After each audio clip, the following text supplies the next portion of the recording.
ये कह दिया कि हम के डाली रंग भर धैया कवारी हो असोई बनात रही जाई उदास लहंगा सारी हो।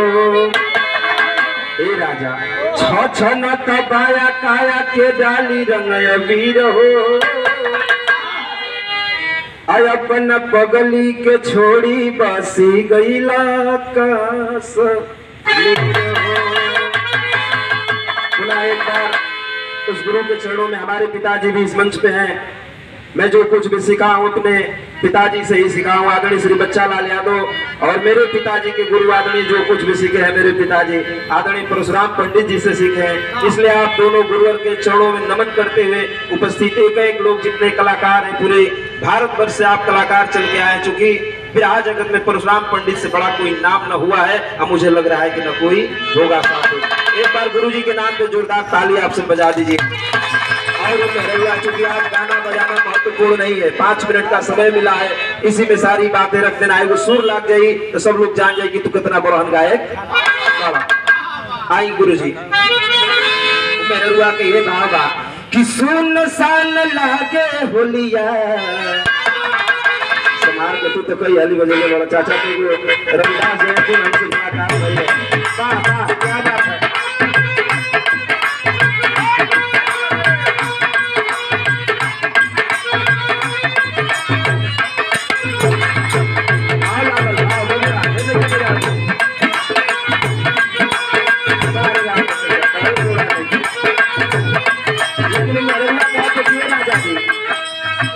सुनसान लागे होलिया सुनसान हो सुनसान लागे होलिया सुनसान हो सुनसान लागे होलिया।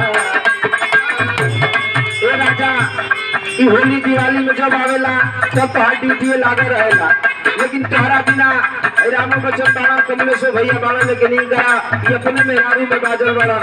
होली में केहू अपन मेहरारू के सिवा दूसरा के नाच हुएला।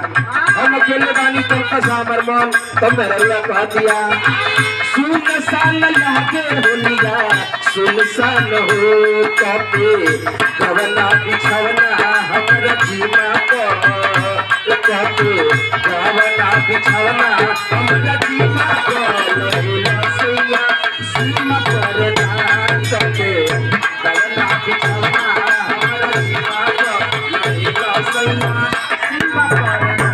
कपे कवना बिछवना हमरा जीमा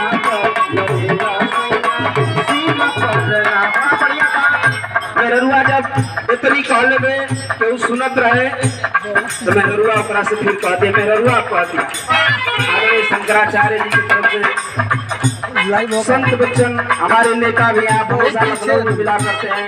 अखिलेश यादव जी के कार्यक्रम में आपकी तरफ से आशीर्वाद 5 मिनट के समय का VIP लोग का अलग के शान हो सैया मेरे जवान हो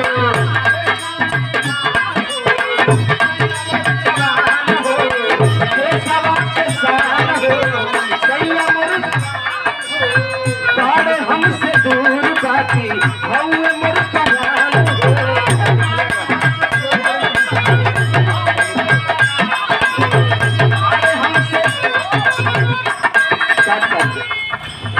भेजे हैं लिफाफा में अबीर हो।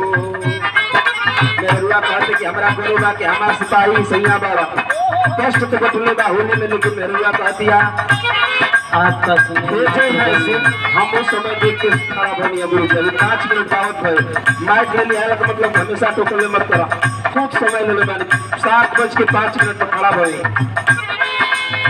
भेजे हैं लिफाफा में अबीर हो बलमुआ फौजी का सीमा पे बड़े कश्मीर हो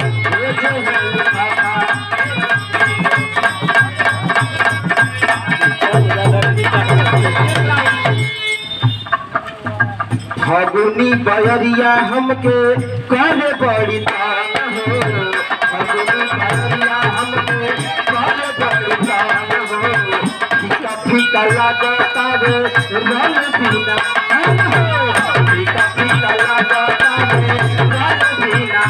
मेरे रुआ कहते कि राजा गईला भुलाई हमके हला भुलाई हो, गईला भुलाई हला भुलाई हो, गईला भुलाई हला भुलाई।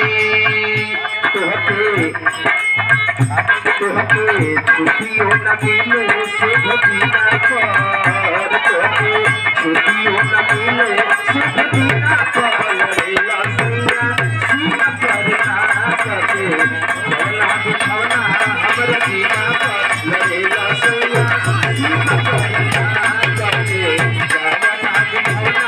और ये सभी लोगों की तरफ से पुरस्कार मेरे पिताजी की तरफ से जुड़ा हुआ हारमोनियम मास्टर चचा लास्ट में कहा दिया शर्मा जी बचन चाचा। रही जाई विदेशी सरधा होली के लगोरी, रही जाई विदेशी सरधा होली के, रही जाई विदेशी सरधा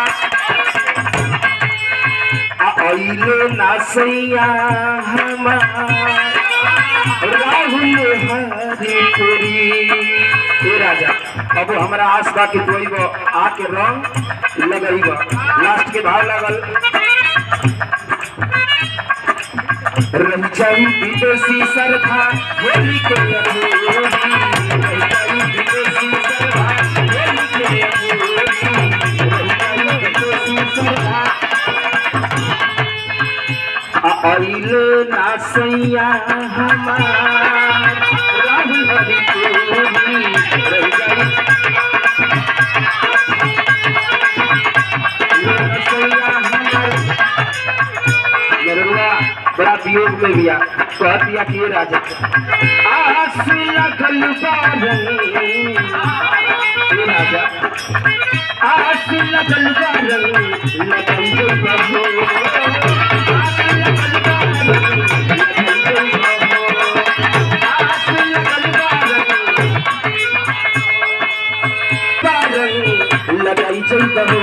तोहके छुट्टियों न मिले शुभ दिना पर, तोहके छुट्टियों न मिले शुभ दिना पर, लड़ेला सैया सीमा पर ना करके गवना बिछौना हमर सीमा पर, लड़ेला सैया सीमा पर ना करके गवना बिछौना हमर सीमा पर, लड़ेला सैया सीमा पर ना